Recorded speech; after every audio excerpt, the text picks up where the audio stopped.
দীর্ঘ এক দশকেরও বেশি সময় ধরে বাংলাদেশের সাধারণ মানুষের কাছে রহস্যময় সংগঠনে রূপ নিয়েছিল বাংলাদেশ ইসলামী ছাত্র শিবির।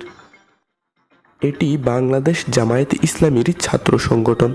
গত 5 আগস্টের পর ঢাবি সভাপতির পরিচয় মেলার পর রহস্যের দ্বার উন্মোচিত হতে শুরু হয় নেট দুনিয়ায় আলোচনার ঝড়।